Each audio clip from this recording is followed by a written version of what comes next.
Hello friends, আজি হৈ যোৱা SCRT আসাম DLEDৰ যিটো পৰীক্ষা আপোনালোকে দি আহিলে আশা কৰো সকলোৰে ভালে হ'ব আৰু আপোনালোকৰ মাজৰ পৰা বহুত সহায় পোৱাৰ কাৰণে মই আনন্দিত আৰু আপোনালোকৰ পৰা যিমানখিনি কোৱেশ্চন কালেক্ট কৰিব পাৰিছো গতিকে অলমোষ্ট 100 কোৱেশ্চন ইয়াত লৈ আহিছে only mathematicsৰ অলপ কম আছে আপোনালোকে চাওক আৰু আপোনালোকৰ নিজৰ স্কোৰটো চেক কৰক কিমানখিনি কাৰেক্ট হ'ব আৰু ইয়াতে এটা কথা আপোনালোকক কৈ দিও যে কোৱেশ্চনৰ প্যাটাৰ্নটো অলপ এফাল হ'ব পাৰে কাৰণ আপোনালোকে যেনেকৈ কোৱেশ্চন দিছে তেনেকৈ কোৱেশ্চনে মই আনসাৰ দিয়াৰ কাৰণে ট্ৰাই কৰিছো আপোনালোকে এবাৰ চাব আৰু গডিখিনি শুদ্ধ উত্তৰে হ'ব গতে চাওক প্ৰথম কোৱেশ্চন বেছি কথা নকম ডাইৰেক্ট কোৱেশ্চন বিলাক চাই যাব আপোনালোকে কেটা হৈছে আপোনালোকে নিজে কাউন্ট কৰিব কোনখন ৰাষ্ট্ৰীয় উদ্যানত সোণালী বান্দৰ পোৱা যায় আৰু ইয়াৰ শুদ্ধ উত্তৰ হৈছে Raimona according to your questions পছাবতা কোন প্ৰৱৰ্তন কৰিছিল আৰু এটো হৈছে আহোম সকলে এনেকা অপচন আছিল বলে আহোম সকলে আৰু যদি পাৰ্সন আছে তেনেহলে মমতামুলি বৰবৰা আৰু প্ৰতাপ সিংহৰ দিনত এটো প্ৰৱৰ্তন কৰা হৈছিল 3 নম্বৰত আছে সংবিধানৰ কোনটো অংশ সংশোধন কৰিব নোৱাৰি আৰু ইয়াৰে প্ৰিএম্বল যদি বেসিক স্ট্ৰাকচাৰ থাকে তেনেহলে এটো হ'ব আদাৰৱাইজ প্ৰিএম্বল ইয়াৰ আনসাৰ হৈ যাব 4 নম্বৰ হৈছে পৰিবেশ সংৰক্ষণৰ বিষয়ে কোনটো অনুচ্ছেদত উল্লেখ কৰা আছে আৰু এটো DPSP directive principle of state policy ভাৰতীয় সংবিধানৰ আৰ্টিকেল 48 উল্লেখ কৰা আছে নেক্সট আছে অসমৰ মঞ্চেষ্টাৰ কোনখন ঠাই কোৱা হয় আৰু এটো সকলোৰে কমন পৰিছে সাকে যে শুৱালকুছিক অসমৰ মঞ্চেষ্টাৰ বুলি কোৱা হয় 6 নম্বৰ আছে দ্বিতীয় মহিলা ৰাষ্ট্ৰপতি কোন ভাৰতৰ আৰু এটো হৈছে দ্ৰৌপদী মুৰ্মু বৰ্তমান এক্সিস্টিং যেটো আছে এটো 7ত আছে ৰাজ্যসভাৰ সদস্য সংখ্যা কিমান হ'ব পাৰে আৰু এটো হৈছে 250 হাইয়েস্ট হ'ব পাৰে হলমাৰ্ক কাৰ লগত জড়িত হলমাৰ্ক হৈছে এটা মাৰ্ক যেটো আমাৰ অলংকাৰৰ লগত জড়িত হৈ থাকে আৰু এক মাৰ্ক যেটো আছিল দুই তিনি জন মানে মোক কমেন্ট কৰিছে এক মাৰ্ক হ'বনে এক মাৰ্ক হল এগ্ৰিকালচাৰৰ লগত জড়িত এগ্ৰিকালচাৰৰ প্ৰডাক্ট যিখিনি আছে ইয়াত এক মাৰ্ক থাকিব আৰু অলংকাৰ যিখিনি আছে ইয়াৰ লগত সোণৰ ৰূপ যিবিলাক আছে এইবিলাককে গোল্ড সিলভাৰ ইয়াৰ লগত কি হলমাৰ্ক দিয়া থাকে কোনখন অঞ্চল খনিজ সম্পদত চৌকি আৰু ইয়াত কি অঞ্চল আছিল নাজানো কোশ্চেনটো এনেকৈ পাইছো ইয়াত পৰ্বত অঞ্চলবিলাক সাধাৰণতে খনিজ সম্পদত চৌকি হৈ থকা দেখা যায় আৰু ইয়াতে মেথছৰ এটা দিছে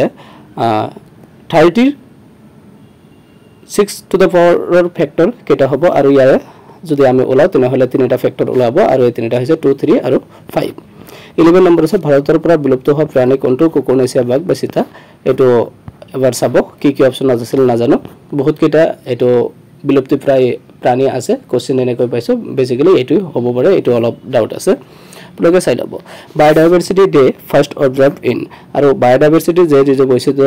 বৈচিত্ৰ্য দিৱস যেটো প্ৰথম অৱস্থাত পালন কৰা হৈছিল এটো 22 মে 1992 পালন কৰা হৈছিল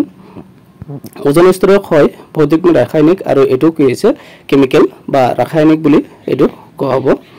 তাৰ পিছত আছে কোনটো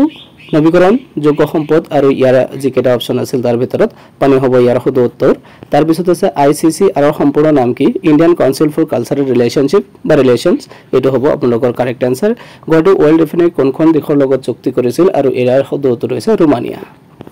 নেক্সট আপোনালোকে চাব কোৱেশ্চন নম্বৰ 17 স্লাইডৰ ফাৰ্স্ট ফৰ্ম কি আৰু স্লাইডৰ ফাৰ্স্ট ফৰ্ম হৈছে স্লেট SLID 18 আছে তলৰ কোনটো এডজেক্টিভ আৰু এডজেক্টিভ যদি হৈছে তেনেহলে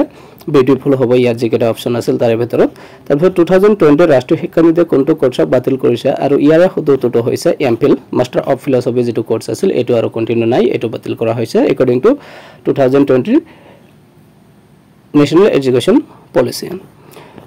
কোৱেশ্চন নম্বৰ 20 কোনখন টাইগাৰ ৰিজাৰ্ভ ভেকুৰৰ প্ৰকৃতি ধৰে এটো কোৱেশ্চনটো মই ভালকে বুজি পোৱা নাই গতিকে আপোনালোকে যদি কাৰোবাৰ ৰিয়েলি কোৱেশ্চনটো কি আহিছিল এটো মনত থাকে তেনেহলে কমেন্ট কৰি জনাব নেক্সট আৰু এটা ভিডিওত এটো সলভ কৰি দিম বা পিন কৰি দি দিম কোৱেশ্চন নম্বৰ 21 কোনটো দেশ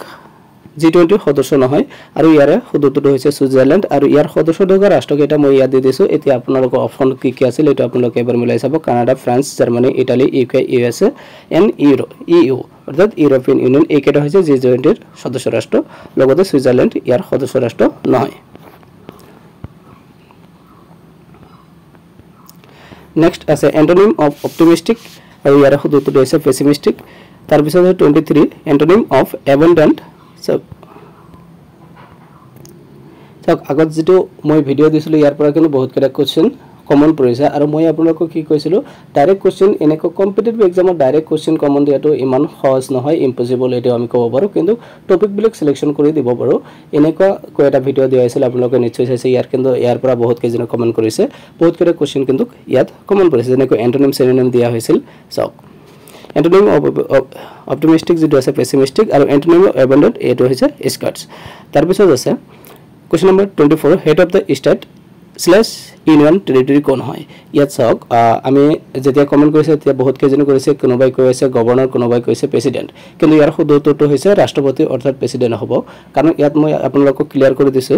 যে যদি অনলি স্টেট থাকে তেনেহলে কিন্তু গভৰ্ণৰ হ'ব আৰু যেহেতু ইউনিয়ন টেৰিটৰি ইয়াত দিয়া আছে গতিকে ৰাষ্ট্ৰপতি হ'ব কাৰণ ইউনিয়ন টেৰিটৰি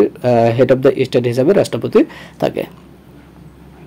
গগৰ স্ত্ৰীলিংগ কি আৰু গগৰ স্ত্ৰীলিংগ হৈছে আইছো কুন্দত কোডৰ অৰ্থ কি অসমীয়াৰ পৰা কুন্দত কোডৰ অৰ্থ হৈছে ধুনিয়া SI unit of energy SI unit হৈছে জুল লগতে ইটাখলৰ ৰণ কেতিয়া হৈছিল এটো হৈছে 1682 ফুলগুৰু বিদ্ৰোহ কেতিয়া হৈছিল 1861 পৃথিৱীক দক্ষিণ মেৰু আৰু উত্তৰ মেৰু সমানে দুভাগ কৰা ৰেখাডাল কি আৰু এটো হৈছে বিক্ষোভ ৰেখা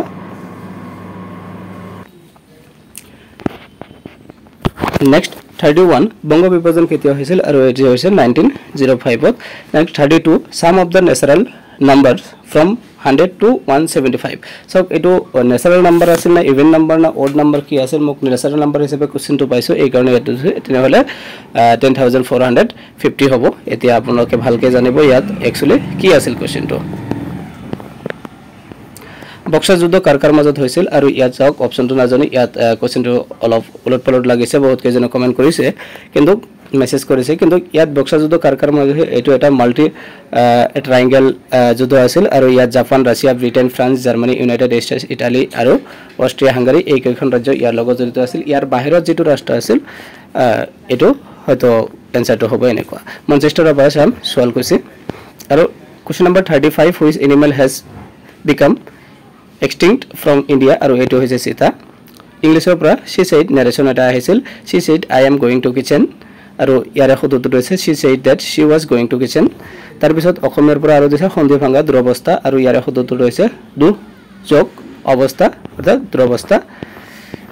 নেক্সট 38 শিক্ষাৰ অধিকাৰ কোনটো অনুচ্ছেদ আছে আৰু ইয়াৰে শুদ্ধটো হৈছে আৰ্টিকেল 21 মই লাষ্ট যেটো টিএলএটৰ কাৰণে যেটো ভিডিও দিছিলো ডাইৰেক্ট কোশ্চেন কমন যে মই এটা এনেকুৱা ভিডিও দিছিলো আপোনালোকে নিশ্চয় চাইছে যে ইয়াৰ বাহিৰত কোনো আৰ্টিকেল নাহে আৰু যিকেটা আৰ্টিকেল আছে গটিখিনি ইয়াৰ মাজৰ পৰাই আইছে আপোনালোকে চেক কৰি লব পাৰে শিক্ষাৰ অধিকাৰ কোনটো অনুচ্ছেদ আৰ্টিকেল 21 এত আছে 24 গল্প কোৱা কব দিয়া কৌশলৰ ফলত কি বৃদ্ধি হ'ব পাৰে ষ্টুডেন্টৰ এনেকুৱা কোশ্চেন এটা আহিছিল আৰু ইয়াৰ হৈছে কথন কৌশল যেটো আছে এটো বৃদ্ধি হ'ব পাৰে কোশ্চেন নম্বৰ 40 অসমৰ প্ৰথম ৰাষ্ট্ৰীয় খেল কেতিয়া উদযাপন কৰা হৈছিল আৰু ইয়াৰ শুদ্ধটো হৈছে গুৱাহাটীত হৈছিল 2007 ত যুধিষ্ঠিৰ শুদ্ধ স্পেলিংটো কি আৰু এটো হৈছে যুধিষ্ঠিৰ ইয়াত চাই লব তাৰ পিছত এটা ৰিজনিংৰ পৰা কোশ্চেন আহিছিল 1 জুন 2013 যদি বুধবাৰ হয় তেন্তে 2 জুন 2014 কি বাৰ হ'ব আৰু ইয়াৰ শুদ্ধটো হৈছে ফ্ৰাইডে আপোনালোকে নিজে উলাই লৈ চেক কৰি লব পাৰে কোশ্চেন নম্বৰ 53 হিলহদ্ৰৰ প্ৰকৃত নাম কি আৰু ইয়াৰ শুদ্ধটো হৈছে ৰেৱতী মোহন চৌধুৰী আৰু 54ত আছে সেম ওয়াৰ্ড অফ ফাৰ্স্ট